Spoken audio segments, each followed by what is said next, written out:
हम लोगों ने लास्ट क्लास में मोनेरा में उसके जो स्पेसिफिक ग्रुप थे वहाँ पे हम लोगों ने जैसे साइनोबैक्टीरिया, ब्लू ग्रीन अलगी के बारे में पढ़ा था। फिर हम लोगों ने केमोट्रॉपिक बैक्टीरिया जो कि वहाँ पे नोस्टॉक केमोट्रॉपिक बैक्टीरिया के अंदर हम लोगों ने नाइट्रोबैक्टर, नाइट्रोसोमोनास, नाइट्रोकोकस पढ़ा था। फिर हम लोगों ने वहाँ पे हेट्रोट्रॉपिक बैक्टीरिया पढ़ा था। हेट्रोट्रॉपिक बैक्टीरिया में बहुत ज़्यादा कुछ तो नहीं पढ़ा था, लेकिन इतना तो बताया था हेट्रोट्रॉपिक बैक्टीरिया के अंदर कि जो बैक्टीरिया होते हैं या तो सेप्रोफिटिक होंगे, ठीक है, हेट्रोट्रॉपिक बैक्टीरिया क्या होंगे, या तो सेप्रोफिटिक होंगे या फिर क्या होंगे, पैरासाइटिक होंगे। भाई हेट्रोट्रॉपिक को तीन ही मोड ऑफ न्यूट्रिशन होते हैं उसके डिवीजन में, एक होलोजोइक, एक सेप्रोफिटिक और एक पैरासाइट। तो बैक्टीरिया यूनिसेलुलर होने की वजह से वो मोस्टली क्या होते हैं, पैरासाइट या फिर सेप्रोफाइट होते हैं। सेप्रोफाइट में तुमको एग्जांपल बताया था थियोबैसिलस, स्यूडोमोनास, ठीक है। और तुमको वहाँ पे हमने पैरासाइट में बताया था विब्रियो कॉलरी, जो कि ह्यूमन की बॉडी में पैरासाइट के फॉर्म में रहता है और वहाँ पे डिजीज कॉज करता है। क्लियर है, यही बताया था। तो ये हमारा जो, फिर उसके बाद हमने बात की थी माइकोप्लाज्मा की, जो एक स्पेशल मेंबर है किसका, प्रोटिस्टा का। तो मैंने वहाँ पे बताया था कि माइकोप्लाज्मा जो होता है उसका वो जो होता है उसका सेल वॉल नहीं होता है। अब ऐसे बहुत सारे कैरेक्टर बताए जो एनिमल और प्लांट में क्या करता है, डिजीज कॉज करता है, ठीक है। तो यहाँ पे थोड़ा सा एक क्वेश्चन आया हुआ है, तो स्पेशल क्वेश्चन है, जो पहले एक बार क्वेश्चन ये पूछा गया था, मैंने सोचा लास्ट में कराऊंगा, लेकिन वो क्वेश्चन हम लोग यहाँ पे माइकोप्लाज्मा से रिलेटेड क्वेश्चन कर लेते हैं, फिर आगे बढ़ेंगे। एक सिंगल क्वेश्चन है। क्वेश्चन यहाँ पे क्या है कि an organism having cytoplasm,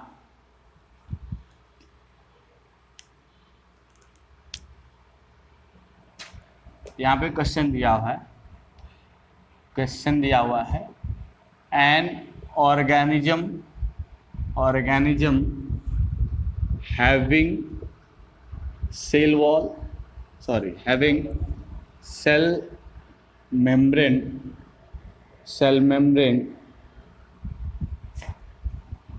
genetic material and cytoplasm,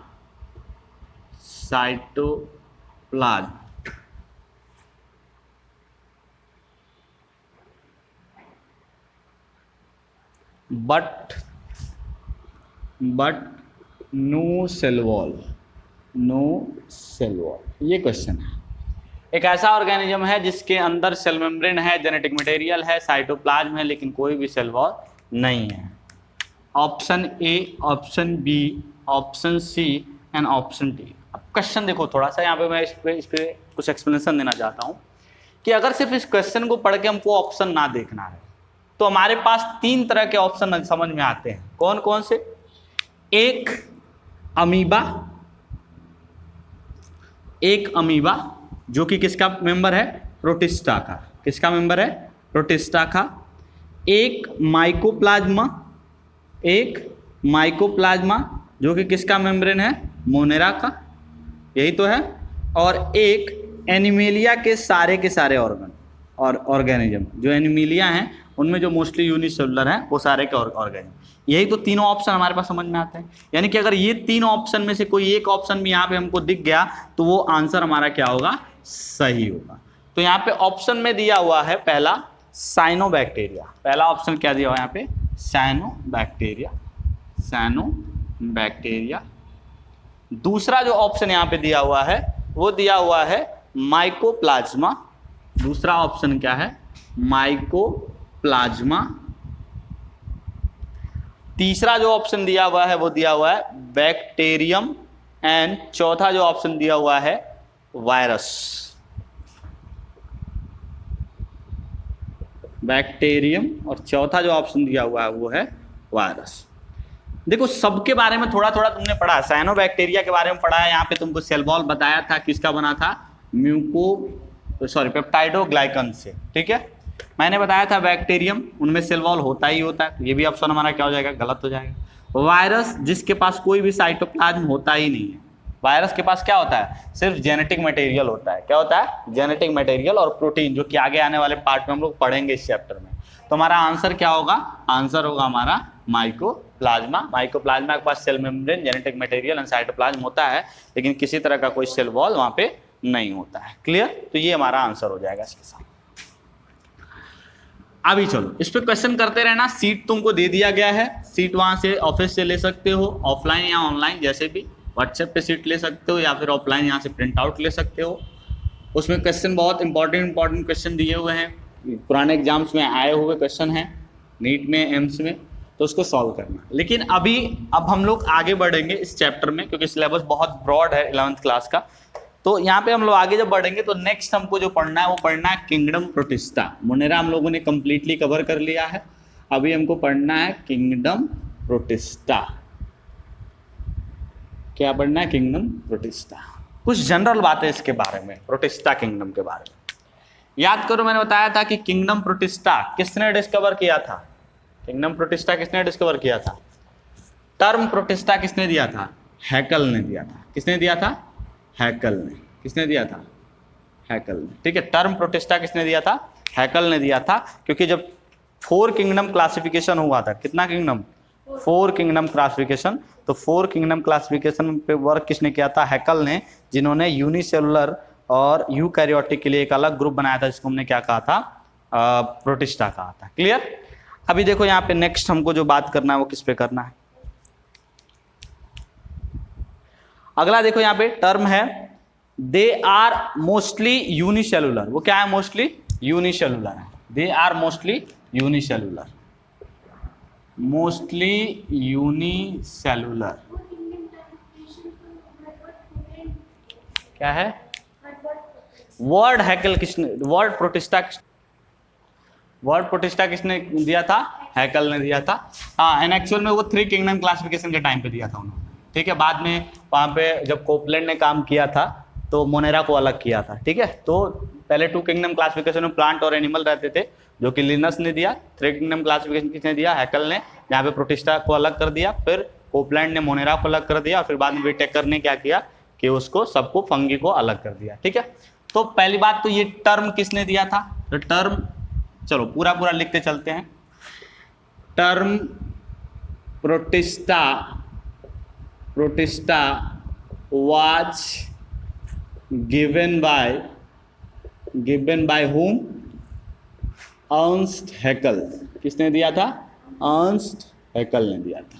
ठीक है, ये जो प्रोटिस्टा होते हैं दे आर यूनिसेलुलर। वो क्या होते हैं? यूनिसेलुलर, कंप्लीटली यूनिसेलुलर होते हैं। They are unicellular and eukaryotic. ये क्या होते हैं? यूनिसेलुलर होने के साथ साथ क्या होते हैं? यूकैरियोटिक। यहाँ पे कोई भी प्रोकैरियोटिक ऑर्गेनिज्म नहीं होता। इसके पहले जो किंगडम हमने पढ़ा था वो क्या थे? यूनिसेलुलर प्रोकैरियोटिक थे। ठीक है, उसके बाद they are unicellular eukaryotic. They are found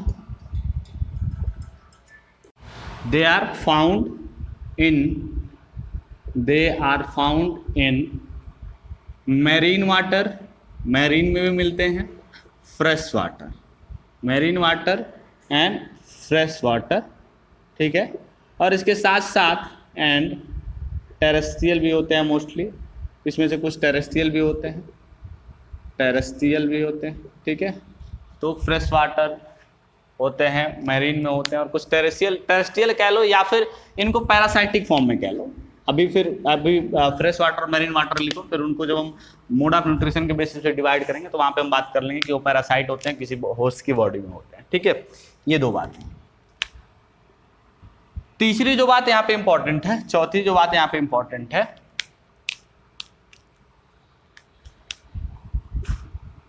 they are classified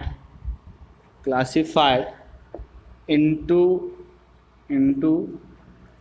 5 groups. वो 5 ग्रुप में क्लासिफाई हुए हैं। कौन कौन सा ग्रुप है? पहला जो ग्रुप है वो है क्राइसोफाइट्स।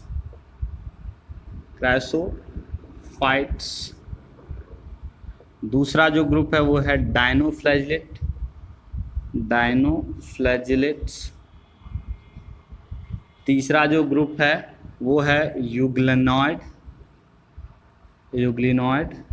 चौथा जो ग्रुप है वो है स्लाइम मोल्ड। एंड पांचवा जो ग्रुप है वो है प्रोटोजोअन्स। इन 5 ग्रुप में उनको फर्दर क्लासिफाई किया गया, chrysophyte, dinoflagellate, slime mould and protozoan के फॉर्म में।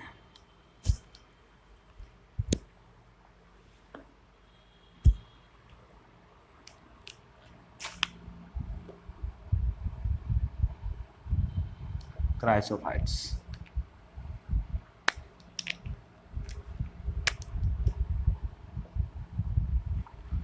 ठीक है, फटाफट इसको नोट करो फिर हम लोग आगे बढ़े। हो गया?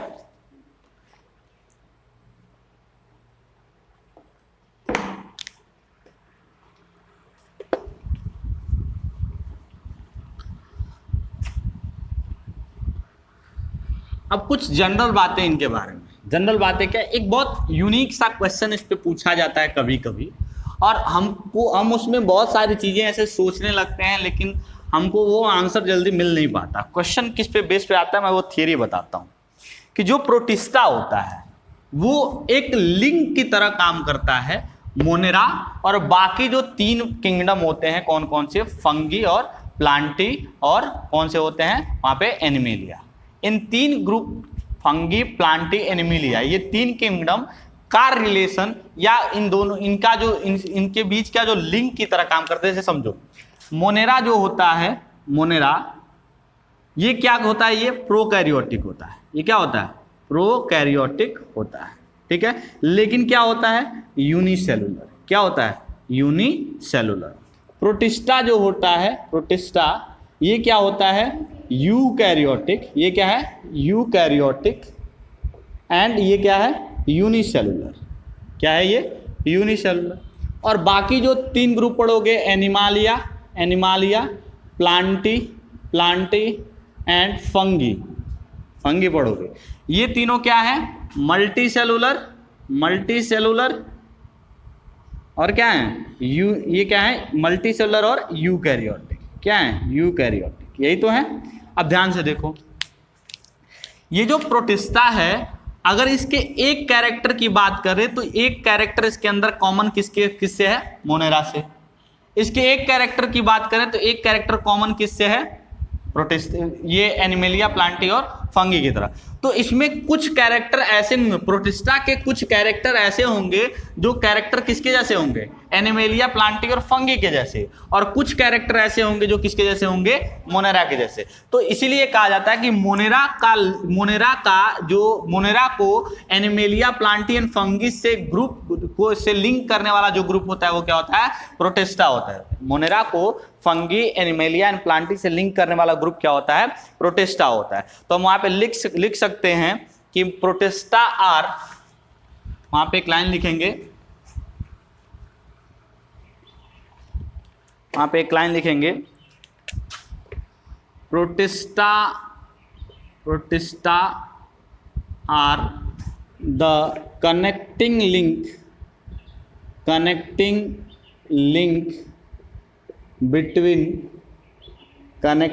Link between Monera and other three kingdom. कौन कौन से किंगडम है, यहाँ पे हो जाएगा प्लांटी, उसके बाद animalia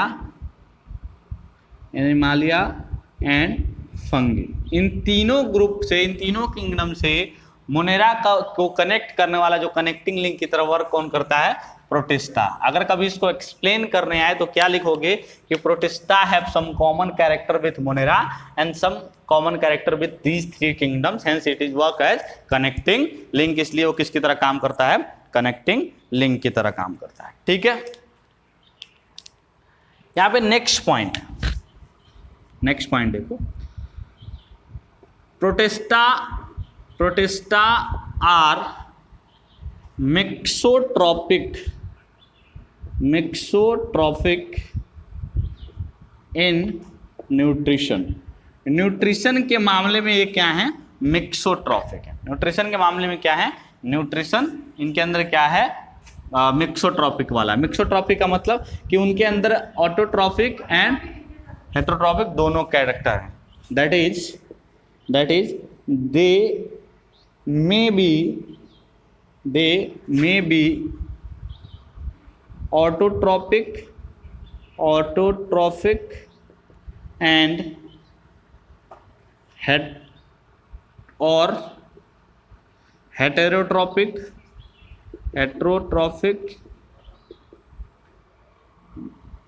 may be autotrophic and heterotrophic और बोथ, ये तीनों हो सकते हैं। मतलब कि हो सकता है कि वो ऑटोट्रॉपिक हो सकता है कि वो हेटेरोट्रॉपिक हो, या फिर हो सकता है कि उनके अंदर दोनों कैरेक्टर यहाँ पे प्रेजेंट हो, तो वो ऑटोट्रॉपिक हेटेरोट्रॉपिक और दोनों कैरेक्टर रख सकते हैं। क्लियर है? तो अभी हम लोग इस पे एक फ्लो चार्ट बनाते हैं जिसको थोड़ा याद रखने में आसानी होगी हमको फ्लो चार्ट से, इनके न्यूट्रिशन का टाइप कि कौन कौन से ग्रुप वाले ऑर्गेनिज्म को इस तरह का न्यूट्रिशन करते हैं। एक फ्लो चार्ट के थ्रू हम लोग यहाँ पे समझने की कोशिश करेंगे।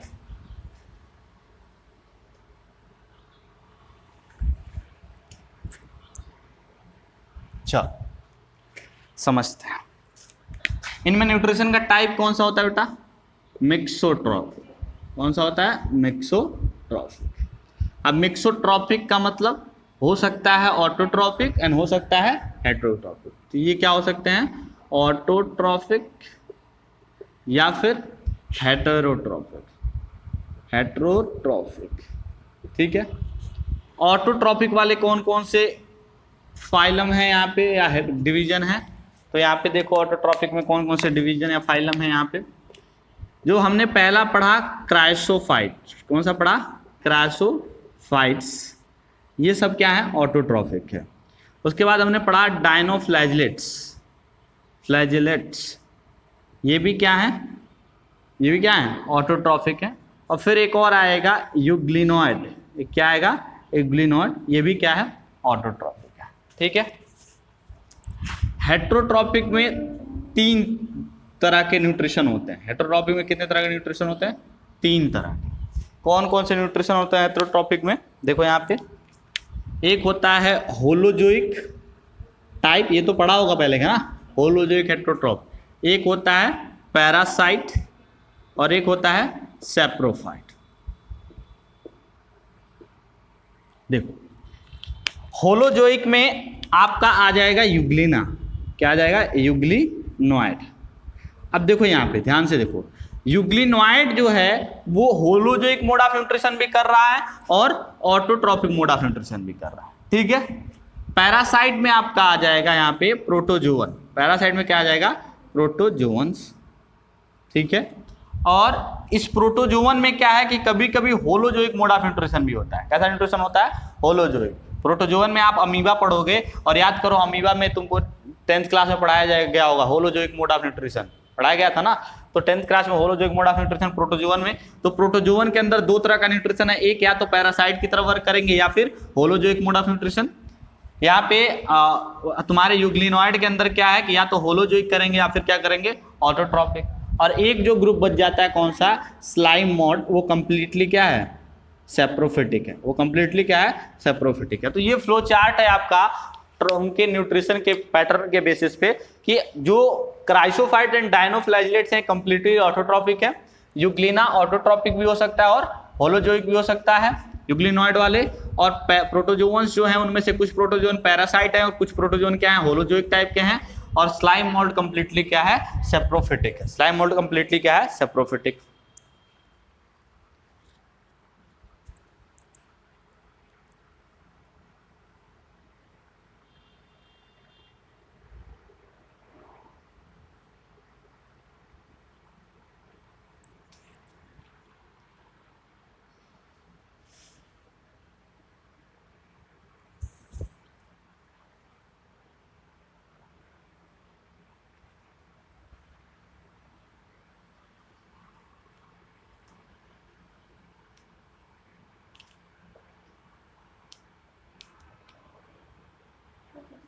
हो गया?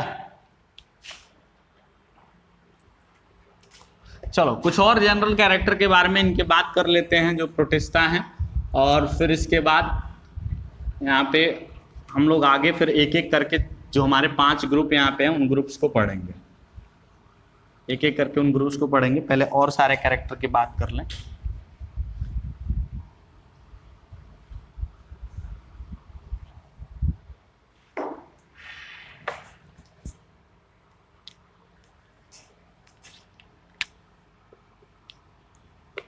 देखो प्रोटिस्टा जो होते हैं वो माइक्रोस्कोपिक होते हैं। Protista are protists are microscopic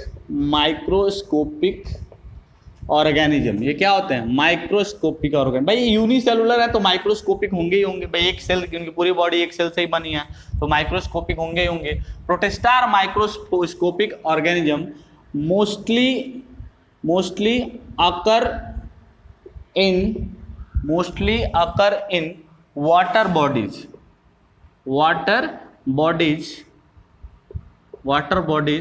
as plankton।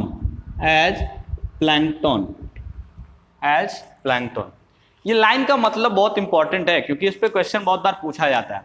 जो प्रोटिस्टा होते हैं यूनिसेलुलर होने के नाते वो क्या होते हैं? माइक्रोस्कोपिक होते हैं, बहुत छोटे छोटे होते हैं, उनको देखने के लिए माइक्रोस्कोप की जरूरत पड़ेगी।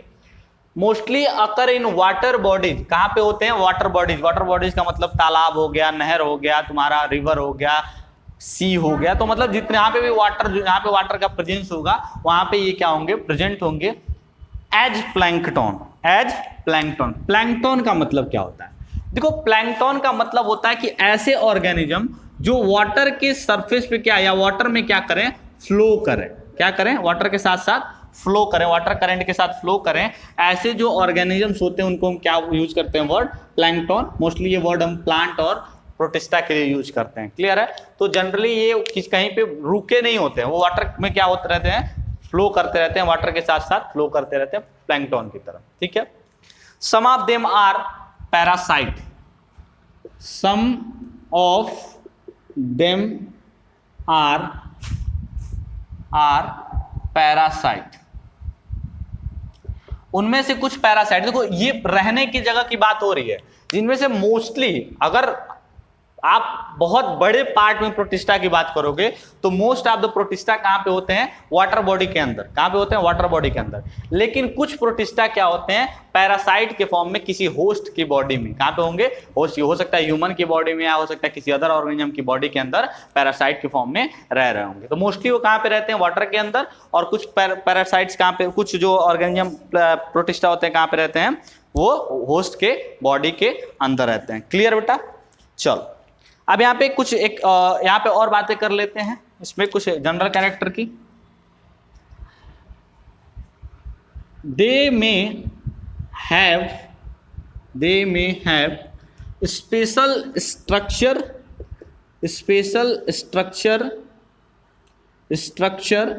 सराउंडिंग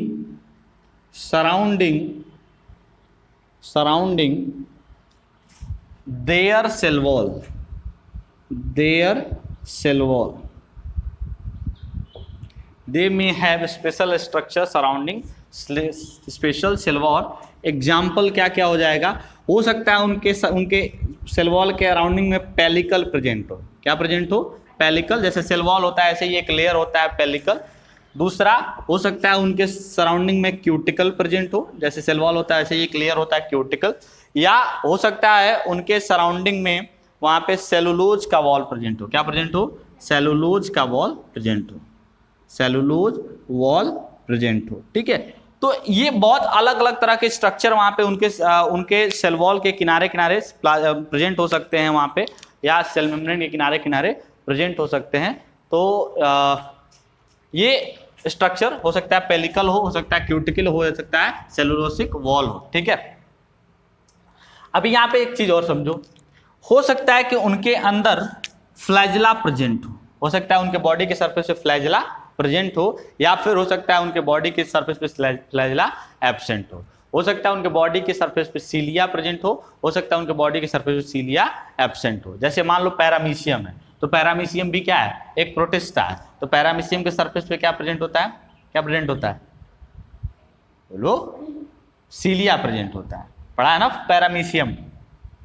चलो पढ़ा होगा 9th क्लास में। लेकिन समझो पैरामीशियम एक स्लीपर के जैसा स्ट्रक्चर ऐसे होता है उसका, ऐसे कुछ ऐसा स्ट्रक्चर होता है, और इसके बॉडी सरफेस पे ऐसे छोटे छोटे स्ट्रक्चर प्रेजेंट होते हैं, सीलिया, जो उसको लोकोमोशन में हेल्प करते हैं वाटर करंट के अंदर। तो ये या तो उनके अंदर सीलिया प्रेजेंट होगा या फिर फ्लैजेला प्रेजेंट होगा, या हो सकता है वो दोनों ना प्रेजेंट हो। ठीक है, तो they may have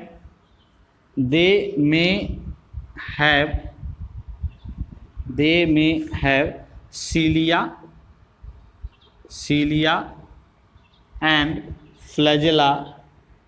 flagella for their locomotion, वो अपने लोकोमोशन के लिए सीलिया या फ्लैजेला भी रख सकते हैं, उनके बॉडी में सीलिया या फ्लैजेला भी हो सकता है। ठीक है, क्लियर है, आगे बढ़े। अच्छा, तो अभी इतना जो तुमने पढ़ा, ये जो पूरी बात अभी तक तुमने पढ़ी, ये पूरी बात तुमने एक जनरल कैरेक्टर पढ़ी, किसकी पढ़ी? प्रोटिस्टा की। अभी तक जनरल कैरेक्टर किसकी पढ़ी? प्रोटिस्टा की। एक लाइन और इसमें रह जाता है, वो लाइन भी लिख लो, एक लाइन और रह जाता है, उसको भी यहाँ पे लिख लेते हैं, फिर आगे हम लोग बढ़ेंगे, फिर एक क्वेश्चन करेंगे और फिर उसके बाद हम लोग एक एक ग्रुप के बारे में पढ़ेंगे।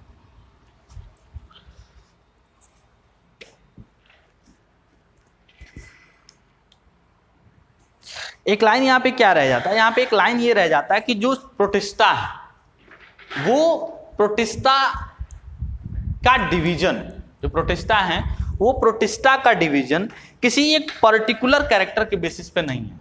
मतलब कि कुछ प्रोटिस्टा स्पेशल कैरेक्टर के बेसिस पे अलग हुए, ग्रुपिंग उनकी हुई है, कहीं पे न्यूट्रिशन को इन्वॉल्व किया है डिवीजन के लिए, कहीं पे उनके सेल वॉल के स्ट्रक्चर पे कि सेल वॉल का जो फॉर्म है वो पेलिकल वाला है या क्यूटिकल वाला या सेलुलोज का बना है या फिर किसका बना है। ठीक है, अलग अलग मैटर। तो सेल वॉल के स्ट्रक्चर के बेसिस पे है, या फिर उनका स्ट्रक्चर, उनका जो डिवीजन वो किस पे है? न्यूट्रिशन के बेसिस पे है, या फिर उनका डिवीजन किसके बेसिस पे कि वो कहाँ पे प्रेजेंट होते हैं, या फिर उनका डिवीजन किसके बेसिस पे कि उनमें जो फ्लैजेला है या नहीं है। तो ये अलग अलग बहुत ढेर सारे, कोई स्पेसिफिक एक पैटर्न नहीं है, बहुत ढेर सारे कैरेक्टर को अलग अलग ग्रुपिंग के लिए इन्वॉल्व किया गया। तो इसलिए जब हम अलग अलग ग्रुप पढ़ेंगे तो वहां पे अलग अलग कैरेक्टर की बात करेंगे। एक क्वेश्चन यहाँ पे है, उस क्वेश्चन को सॉल्व करते हैं, फिर आगे बढ़ते हैं। Which of the following regarding Protista in general is false? Question है, यहाँ पे एक क्वेश्चन है, which of the following regarding Protista is wrong? इनमें से कौन सा प्रोटिस्टा से रिलेटेड बात है जो कि गलत है? पहला जो है, प्रोटिस्टा आर ऑलवेज पैरासाइट। पहला जो ऑप्शन है, protists are always parasite. Option B है यहाँ पे, protist are single cell. Protists are single celled. तीसरा जो ऑप्शन है, protist are heterotrophic. Protists are heterotrophic. And उसके बाद ऑप्शन है all of the above. All of the above. चलो माना कि इसमें से तुमको आंसर कुछ नहीं पता है, इनमें से आंसर तुमको सब नहीं पता है, तो कैसे करोगे? तुमको तो ये पता है कि प्रोटिस्टा सिंगल सेल्ड होते हैं, यूनिसेलुलर होते हैं, तो ये तो गलत है नहीं, तो ये हमारा आंसर होगा नहीं। ठीक है, और अगर ये आंसर नहीं होगा तो इसका मतलब ये सब के सब आंसर तो होने नहीं जा रहे, तो इसलिए ऑल ऑफ द एबव भी हमारा आंसर नहीं होगा। प्रोटिस्टा जो होते हैं हेट्रोट्रॉपिक होते ही हैं, मेक्सोट्रॉपिक में हेट्रोट्रॉपिक तो होते ही, उनमें से कुछ जो होते हैं हेट्रोट्रॉपिक तो होते ही हैं, तो इसलिए ये भी हमारा आंसर नहीं होगा। प्रोटिस्टा आर पैरासाइट अगर दिया होता तो ये भी आंसर हमारा सही नहीं होता, लेकिन आंसर क्या दिया? Always protista. ऑलवेज का मतलब कि जितने भी प्रोटिस्टा हैं सब के सब क्या होते हैं? पैरासाइट। ये इस वर्ड का, इस सेंटेंस का मतलब है, जबकि ऐसा होता नहीं है। यूग्लिना क्या है? ऑटोट्रॉपिक है, वो पैरासाइट नहीं है। डायनोफ्लैजिलेट्स क्या है? ऑटोट्रॉपिक है, वो पैरासाइट नहीं है। स्लाइम मोल्ड क्या है? वो सेप्रोफाइट है, पैरासाइट नहीं है। तो इसलिए ये हमारा आंसर यही होगा। बात समझ में आ गई? यानी कि ये सेंटेंस क्या है? गलत है। क्लियर है? तो बात समझ में आ गई। क्वेश्चन यहाँ से हो जाएंगे। नेक्स्ट चलो अगला। फटाफट इसको लिखो, फिर हम लोग अगले टॉपिक पे आते हैं।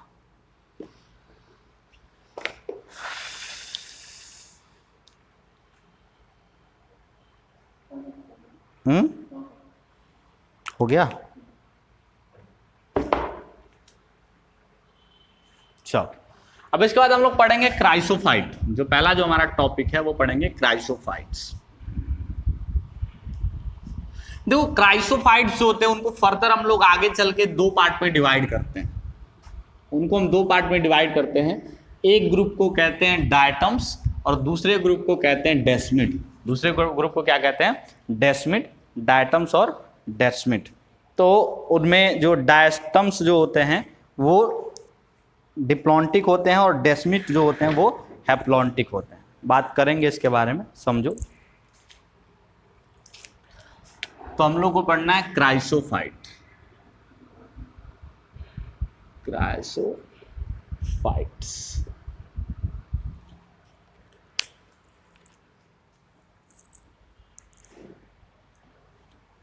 चलो, तो नेक्स्ट हमारा जो ग्रुप है वो क्राइसोफाइट है। जो क्राइसोफाइट होते हैं, इन क्राइसोफाइट्स के अंदर हम दो तरह के ऑर्गेनिज्म की ग्रुपिंग करते हैं। मतलब इस क्राइसोफाइट को हम फर्दर दो पार्ट में डिवाइड करते हैं और एक ग्रुप को कहते हैं डायटम्स और एक को कहते हैं डेस्मिड। तो चूंकि हमको इन दोनों पार्ट को अलग अलग पढ़ना है, इसलिए इसको हम अलग अलग ही डिवाइड करके पढ़ेंगे। Chrysophytes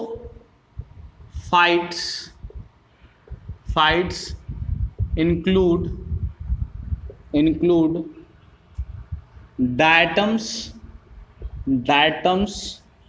and desmid। diatoms and desmids। ये जो डेस्मिड होते हैं, इन डेस्मिड को हम गोल्डन एल्गी भी कहते हैं। डेस्मिड को क्या कहते हैं? Golden algae. डेस्मिड को क्या कहते हैं? गोल्डन एल्गी भी कहते हैं। मोस्ट ऑफ द केसेस में जो डायटम्स होते हैं, इनकी बॉडी का यानी कि इनका जो बॉडी का नेचर होता है वो क्या होता है? 2n type. और इनके बॉडी का नेचर क्या होता है? n type. क्लियर? हैप्लॉइड होते हैं और ये क्या होता है? डिप्लॉइड होते हैं। क्लियर? बात समझ में आ गई कि डायटम्स को हम लोगों ने दो पार्ट में डिवाइड किया। क्राइसोफाइट को दो पार्ट में डिवाइड किया, एक डायस्टम और एक को क्या कहा? वहां पे हमने डेस्मिड कहा। दूसरी बात, इनके मूवमेंट की बात करते हैं। जो इनकी बॉडी होती है वो बॉडी एक स्पेशल स्ट्रक्चर होता है बॉडी के अंदर जिसको हम कहते हैं म्यूसिलेज, उसके हेल्प से मूव करते हैं। तो पहली बात यहाँ पे लाइन हमको लिखना है,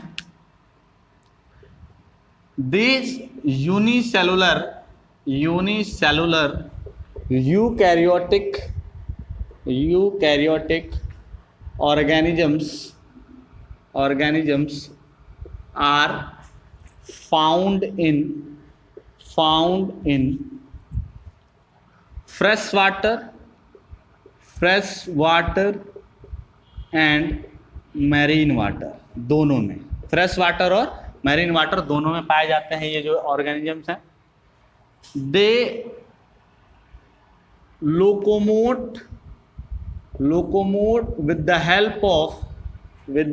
हेल्प ऑफ म्यूसिलेज। म्यूसिलेज एक स्ट्रक्चर है जो इनकी बॉडी में पाया जाता है। उसी म्यूसिलेज के हेल्प से ये क्या करते हैं? लोकोमोट करते हैं, मूव करते हैं। क्लियर है? They are autotrophic। इसमें मोस्टली ये क्या होते हैं? फोटोसिंथेटिक होते हैं। क्या होते हैं? Photosynthetic. They are autotrophic, photosynthetic। Hence they are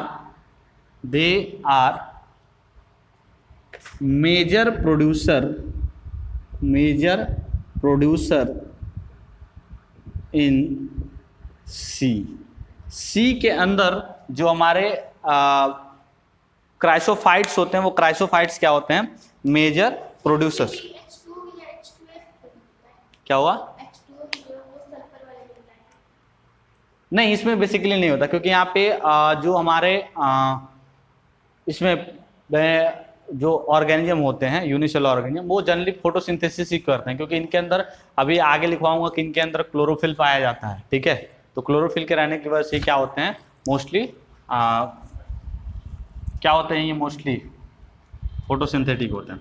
तो they are major producer of major producer plankton, plankton या फिर कह सकते हो कि phytoplankton, phytoplankton, plankton in sea, phytoplankton in सी।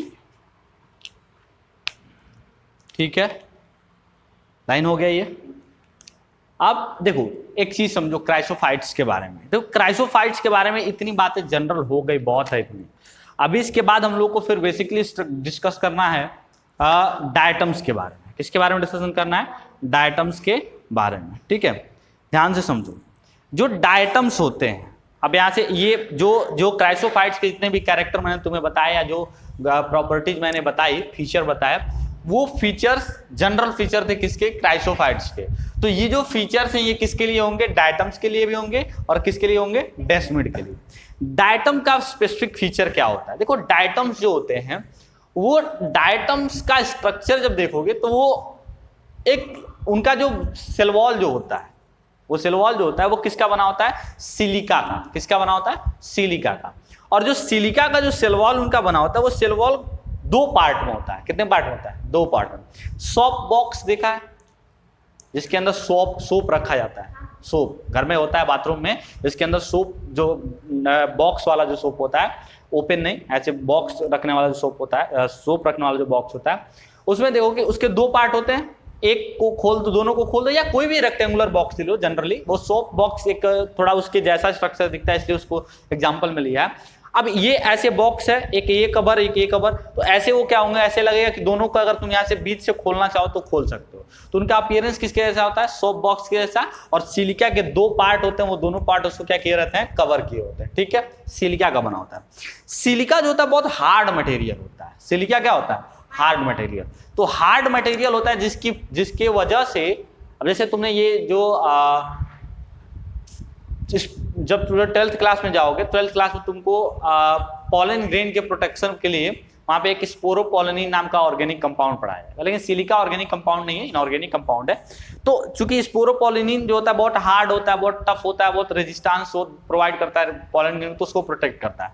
ऐसे ही यहाँ पे क्या है कि जो सिलिका का बना हुआ ये सेल वॉल है, ये सेल वॉल बहुत हार्ड होता है, जो कि उसको प्रोटेक्शन प्रोवाइड करता है। किसको प्रोटेक्शन प्रोवाइड करता है? जो हमारा वहां पे उसके अंदर जो डायटम है उसको। और सिलिका के लेयर के प्रेजेंस की वजह से, वो हार्ड लेयर के प्रेजेंस की वजह से ही जो हमारा जो डायटम होते हैं वो इनडिस्ट्रक्टिबल होते हैं। क्या होते हैं? इनडिस्ट्रक्टिबल। कि उनको अगर तुम डिस्ट्रक्ट करना चाहो कोई केमिकल डाल के, कोई और मटेरियल डाल के, कि वो सारे के सारे खत्म हो जाए, तो वो सिलिका के प्रेजेंस की वजह से डिस्ट्रॉय नहीं होते हैं। तो अगर कभी क्वेश्चन पूछ दे कि diatoms have silica layer, what is the advantage of that? तो due to presence of silica they are indestructible, वो डिस्ट्रक्टिबल नहीं होते हैं। क्लियर है? दूसरी बात, उनके अंदर क्लोरोफिल पाया जाता है। उनके अंदर क्या पाया जाता है? क्लोरोफिल पाया जाता है, जिस क्लोरोफिल के प्रेजेंस की वजह से वो क्या करते हैं? फोटोसिंथेसिस करते हैं। ठीक है, और फिर देखो कभी जैसे मान लो कि यहाँ पे डायटम्स हैं, ठीक है, सिलिका का लेयर प्रेजेंट है, तो डायटम्स का भी तो एक लाइफ स्पान होगा ना, एक टाइम होगा ना, जितने टाइम तक वो जिएंगे। या फिर क्या होता है कि जैसे जनरली क्या होता है कि जो डायटम्स होते हैं वो एक टाइम पीरियड के बाद अपना जो वॉल लेयर है वो फिर से रिन्यू करते हैं। जो उनका सिलिका का लेयर है उसको रिन्यू करते हैं। तो जो पुराना जो लेयर है उसको क्या कर देंगे? सेट ऑफ कर देंगे, उसको गिरा देंगे। या फिर अगर वो मरे, डाई हुए, तभी वो लेयर क्या हो जाएगा? डिपॉजिट होगा। तो पूरे के पूरे जो वाटर बॉडी उसमें बहुत ढेर सारे सिलिका होंगे, बहुत ढेर सारे डायटम्स होंगे। अब वो ढेर सारे डायटम्स एक टाइम पीरियड के बाद जल्दी जल्दी वो क्या करते हैं? सिलिका क्या करते हैं? डिपॉजिट करते हैं उस पर्टिकुलर कहाँ पे? उस वाटर बॉडी के अंदर। तो धीरे धीरे कभी कभी क्या होता है कि वो सिलिका डिपॉजिट होते होते वहां पे एक लैंड जैसा स्ट्रक्चर बन जाता है। किसका बना हुआ? सिलिका का बना हुआ। तो जिसको हम कहते हैं सिलिका अर्थ। क्या कहते हैं? Silica earth. Earth made up of what? Silica. बात समझ में आ गई? तो कैसे बनता है? Due to deposition of silica from the wall of what? Diatom. Diatoms के वॉल से जो सिलिका रिलीज होती है, उसके डिपोजिशन से जो अर्थ बनता है उसको हम क्या कहते हैं? सिलिशियस अर्थ कहते हैं। क्लियर? बात समझ में आ गई? तो ये कुछ इंपॉर्टेंट बातें हैं किसके लिए? हमारे डायटम्स के लिए। तो एक एक बात यहाँ पे लिख लिख के हम लोग उसको एक्सप्लेन करेंगे। हम लोग यहाँ पे इसको मिटा दें पहले, फिर हम लोग डायटम्स के बारे में यहाँ पे एक एक चीजें लिख लिख के हम लोग उसको एक्सप्लेन भी करते हुए चलेंगे आगे।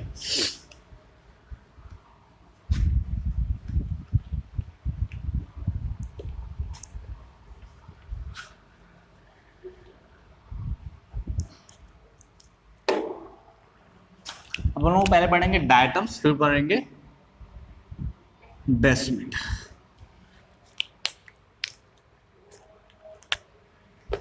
सबसे पहले बाहर से पढ़ेंगे the cell wall of diatoms, the cell wall of diatoms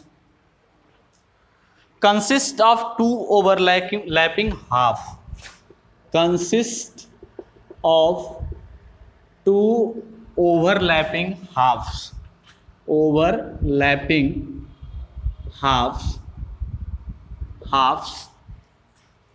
like a soap box, एक सोप बॉक्स के जैसे इसका सेल वॉल जो होता है वो कितने लेयर से बना होता है, दो पार्ट में उसका जो सेल वॉल होता है डिवाइडेड होता है। The cell wall have deposition of silica, cell wall में क्या होता है, सिलिका का डिपोजिशन होता है। The cell wall have deposition of silica, cell wall में सिलिका का क्या होता है, डिपोजिशन वहां पे होता है। ठीक है, due to presence of silica,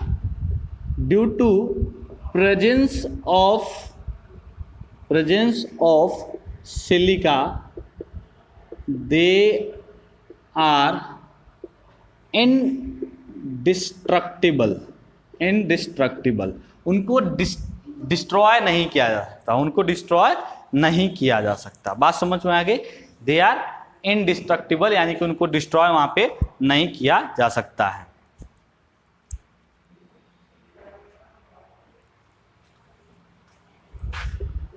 the left out cell wall of diatoms,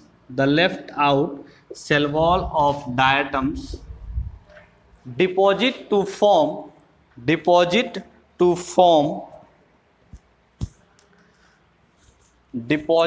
form the left out cell wall of diatoms deposit to form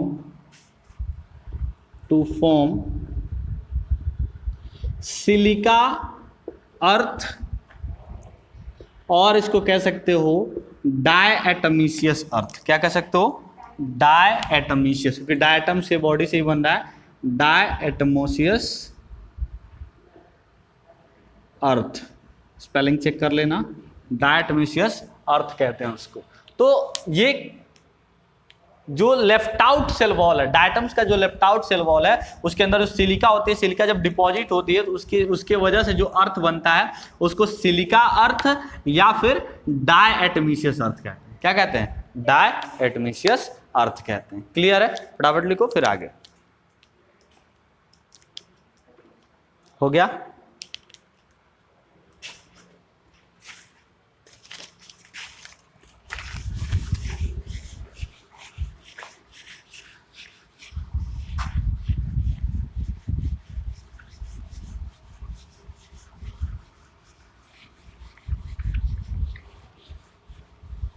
अब इनके अंदर जो रिप्रोडक्शन होता है वो सेक्सुअल रिप्रोडक्शन और असेक्सुअल रिप्रोडक्शन दोनों हो सकता है। ठीक है, इसके अंदर सेक्सुअल रिप्रोडक्शन और असेक्सुअल रिप्रोडक्शन दोनों हो सकता है।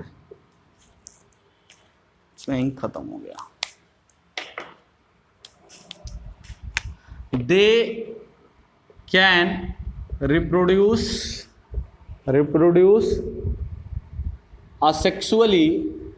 asexually and sexually both।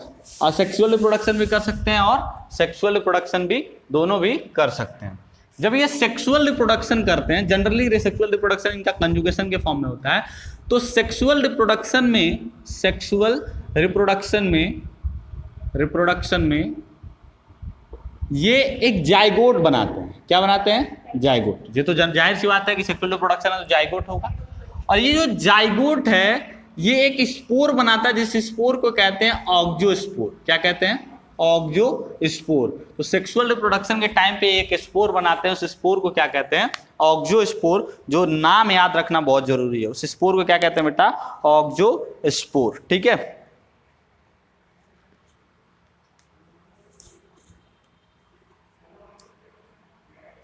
बात समझ में आ गई। इसके बाद दे कंटेन और they have pigments for photosynthesis. उनके अंदर फोटोसिंथेसिस पिगमेंट होता है। कौन कौन सा पिगमेंट? क्लोरोफिल। कौन सा पिगमेंट होता है? क्लोरोफिल ए होता है, पहला बात। एक और पिगमेंट होता है जिसको हम कहते हैं क्लोरोफिल सी। कौन सा पिगमेंट होता है? Chlorophyll C. और एक और पिगमेंट होता है जिसको हम कहते हैं फ्यूकोजैंथिन। एक और कौन सा पिगमेंट होता है यहाँ पे? फ्यूकोजैंथिन। कौन सा पिगमेंट होता है? फ्यूकोजैंथिन। तो 3 पिगमेंट इनके अंदर प्रेजेंट होते हैं जो कि हेल्प करते हैं किसमें? फोटोसिंथेसिस में। कौन कौन सा? Chlorophyll a, chlorophyll c and fucoxanthin. Clear है? तो ये कुछ बातें हो गई किसके बारे में? डायटम्स के बारे में। बहुत इंपॉर्टेंट बातें हैं। बेसिकली उन पे जो इम्पोर्टेंट बात है वो इम्पोर्टेंट बात क्या है? वहाँ पे जो उनका बॉडी का जो सिलिका वाला लेयर का जो स्ट्रक्चर है वही वहाँ पे इम्पोर्टेंट है। क्लियर है? चलो मिटा दें सब।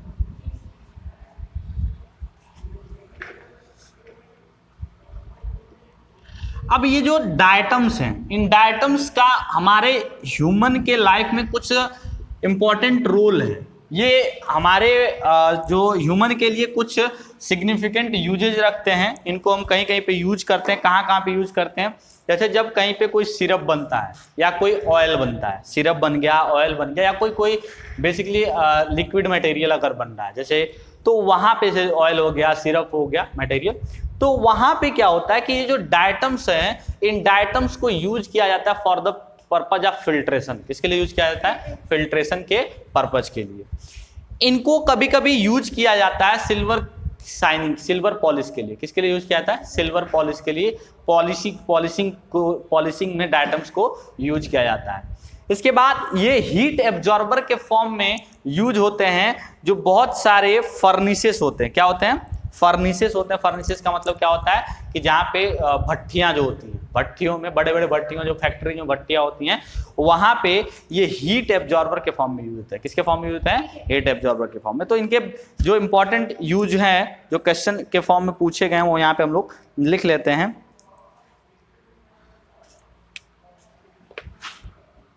दे are use to filter the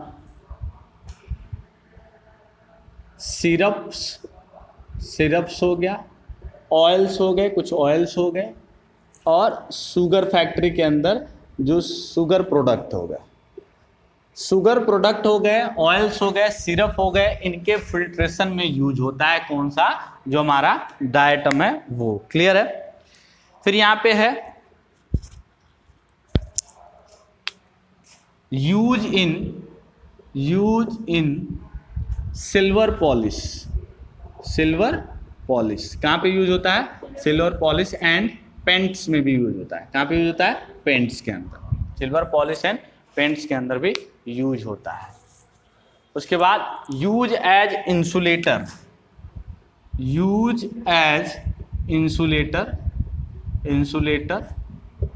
in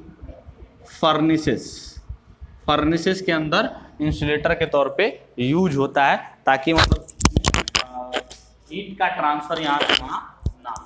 clear है?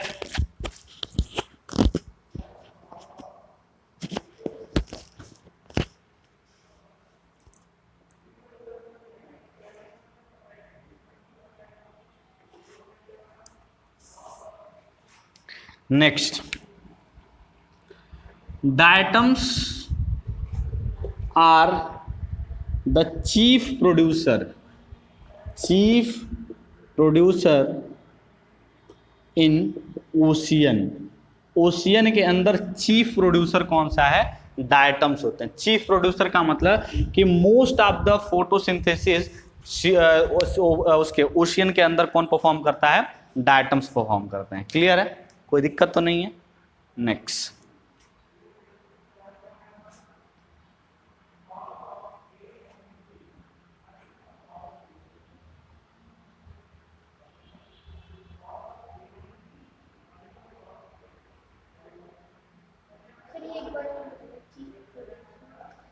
देखो चीफ प्रोड्यूसर का मतलब ये, जैसे ओशियन के केस में क्या होता है कि जैसे दो ही तरह के ऑर्गेनिज्म वहां पे होंगे, एक प्रोड्यूसर होगा एक कंज्यूमर होगा। जैसे फिशेस क्या है, कंज्यूमर हो गए, दूसरे को कंज्यूम करती हैं। उसमें जो प्लांट्स होते हैं या उसमें जो एक्वेटिक प्लांट होते हैं वो प्रोड्यूसर हैं, वो कैसे कैसे अपना फोटोसिंथेसिस करते हैं या कोई अलग केमोसिंथेसिस करके फूड प्रोड्यूस करते हैं। तो ऐसे ही देखो सी के अंदर मोस्ट ऑफ द केसेस में, मोस्ट ऑफ द ऑर्गेनिजम्स में जो सबसे ज्यादा अमाउंट में ऑर्गेनिज्म प्रेजेंट है वो क्या है, हमारे डायटम्स हैं।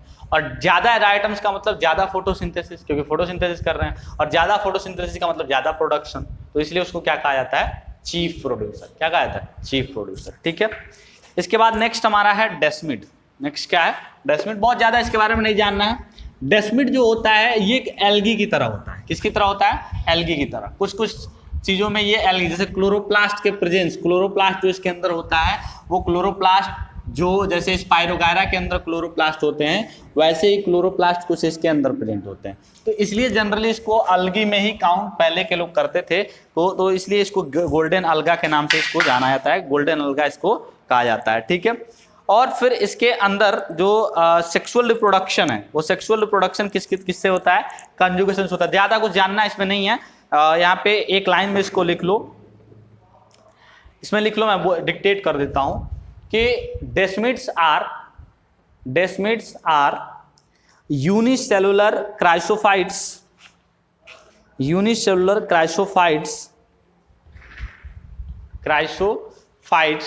Generally found in fresh water. ये कहां पे मिलते हैं, सिर्फ फ्रेश वाटर के अंदर, generally found in fresh water, generally found in fresh water.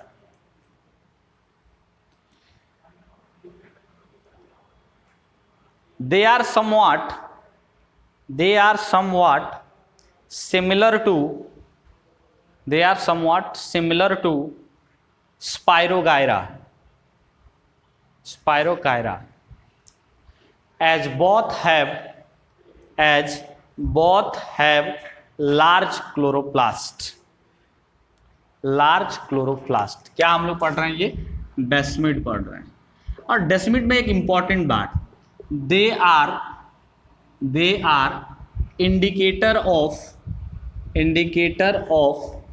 unpolluted water। Generally जो डेस्मिड है वो कहाँ पे पाए जाते हैं, अनपॉल्यूटेड वाटर में। अगर डेस्मिड कहीं पे आपको दिख जाए तो इसका मतलब कि वहाँ का वाटर जो है वो क्या है, अनपॉल्यूटेड, वहाँ के वाटर पे पॉल्यूशन नहीं है। क्लियर है। तो ये हमारा आज के केस में ये हमारा जो क्राइसोफाइट वाला पोर्शन था वो यहाँ पे फिनिश होता है। अगले क्लास में हम लोग dinoflagellate, euglenoid and slime mould पढ़ेंगे। ठीक है, तो इससे बेस्ड क्वेश्चन की सीट आपको कल मिल जाएगी। इसके पहले जो मोनेरा आपने पढ़ा उससे बेस्ड क्वेश्चन का सीट आपको ऑफिस से लेना होगा, वहाँ से ऑनलाइन या ऑफलाइन जैसे भी आप जो भी रिसोर्सेज यूज करते हो उसके थ्रू लेके क्वेश्चन सॉल्व करते रहो। Thank you.